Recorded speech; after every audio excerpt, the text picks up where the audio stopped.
niggas, they missing it. These niggas, they missing it. Stop with that renting shit.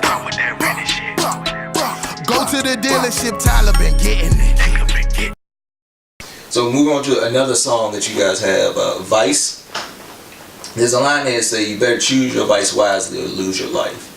So what are some of you guys' vices and how do you deal with those? Well, I mean, you know, a vice for real, you know, is something that you choose to do that you kind of live with, you know what I mean? So it's kind of like, you know, me smoking weed. I feel like that's my vice.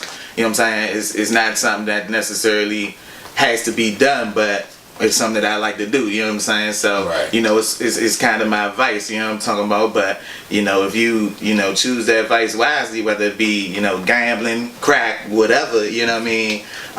You know, you can lose your life behind it. Right.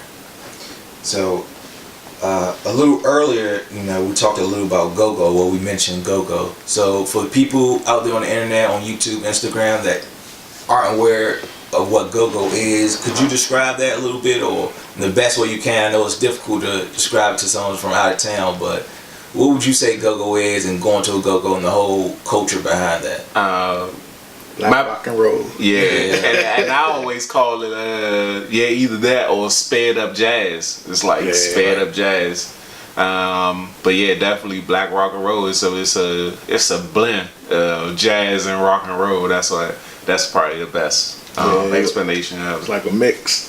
Yeah, I mean, it's live music though, you know. Yeah. And any go-go you listen to was recorded live, you know what I mean? So, you know, I kind of like that element to it, you know what I mean? Yeah. Going to the go-go, you going to a concert for real.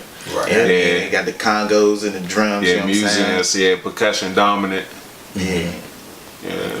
Could you see yourself, you guys rapping over Gogo style, Man, incorporating that into your... Sure. That's funny because I was talking to my boy. I was playing some of the tracks off the album, and he was asking me some questions similar. So, you know, like what would make y'all pick certain beats? I was like, for me, you know, I like the way live drums sound just because of like Gogo. So that's really like what drive me when I hear beats. If I could, it sound like somebody was actually there like smacking the drums. I'm like, yeah, that's something I like right there. Right. So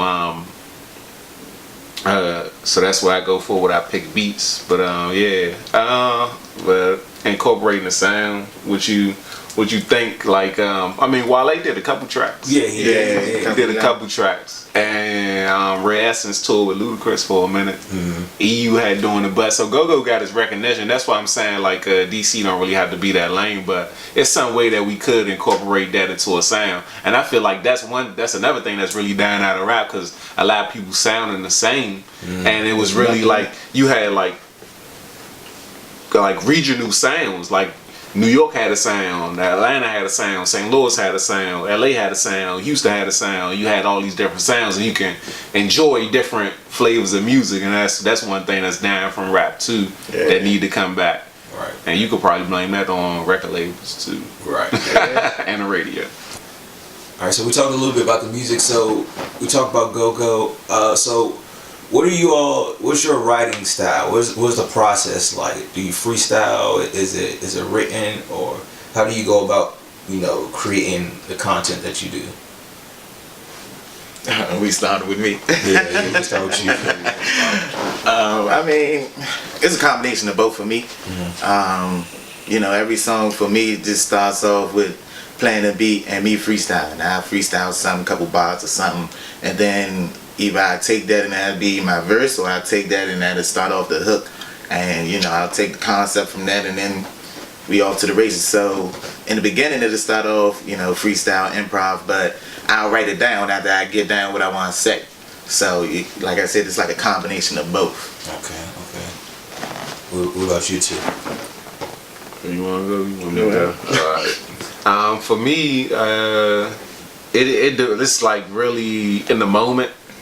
I can't be like, all right, I'm about to go create some music. I could do that, and if some creative happens, it happens. But it's like sometimes, like, okay, I'd be like, all right, I'm just gonna listen to some beats, and I just play some beats, and through me listening through those beats, a beat will come on and I'll probably catch something, or we might be chilling, just going through some beats together and start freestyling and we catch a vibe. But for me, I more so I like to live with the beats, to just like try to pull all the emotion out of it, like so to speak. Like I like to just live with the music, because day to day I just ride around in my car and just play the instrumental, and then I'll probably be in my car and like something happen and I draw inspiration from that. So that's my process. It's just daily inspiration. It's no schedule.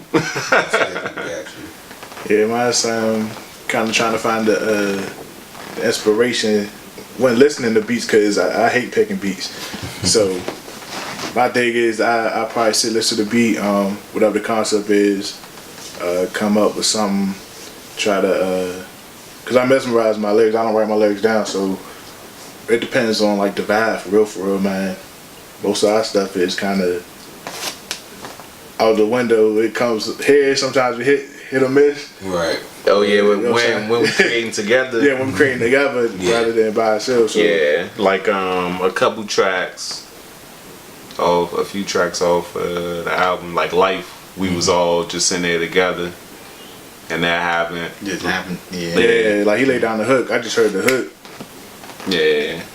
So that was, Like Me, like we did. Was that the same day? Like Me and Life was the same day. Yeah, it was actually, I came back. Yeah. I remember that. Yeah, that was the same day. Sometimes it definitely do just happen. Like it really doesn't take long for us. Like nothing really sits. Yeah. Right. You know what I mean? A whole song will sit, but nothing sits undone. You know what I mean? So when we start on it, we normally finish it. It really don't take too long. Sometimes it might. Yeah. But most of the time, yeah. But sometimes one of us will find a beat and somebody else will probably come up with the hook, even though it wasn't a beat that they found. So it's definitely just a group effort. Yeah. It's organic. So is it, being in the group, is it difficult to agree on songs or verses, or do you use it as competition between each other to better your lyrics, or how does the group aspect? Well, me personally, I feel like both of them better than me. So every time I rap, I try to come with the best I can come with, because I gotta rap. I mean, with these two dudes. I feel like we all keep that mindset. We all think that everybody's better than each other, you know what I mean? But it's wild with us because we talking all this community stuff, but we each have done solo stuff too. You know what I mean? So, our solo stuff, we go through our processes, but then when we want to come out with something like this album we're about to come out with, together, it's a community thing, and then we'll use either our verses, or we'll use, like you said, he got Quiet as Kept. I got Eyes of Medusa came out, not too long ago, and we'd be like, hey man, you crank that song, next time we in there, man, I gotta do something, because that's crazy. You know what I mean? So it is a competition, but if we creating together, it's more community friendly competition, you know what I mean? Yeah. But all together it is a competition, but together it's a community. Solo we compete more, I feel like. I feel like we more competitive with our solo stuff. Right, just friendly competition. So talk to me a little bit more about the upcoming album, upcoming music. What can the people expect to hear from y'all? Man, something, alright, like we said before, truth, reality rap,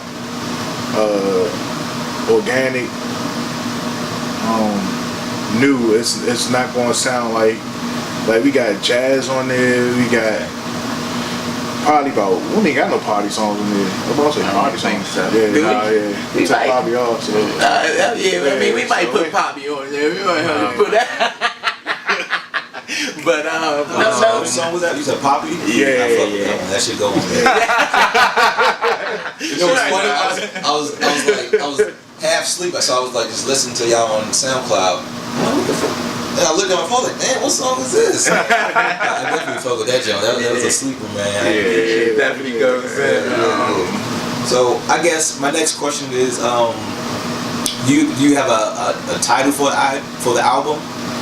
Yeah, the title is Declassified. Declassified, okay. Yeah, so we named it that because we just felt like we spitting some shit that nobody else is talking about. That other people don't want to say. So we declassifying this information. So I fuck with that. So, do you have any advice to any young and up and coming rappers? Trying to do something similar, who grinding out here. Just any advice you could give. Be you. Yeah. Be you.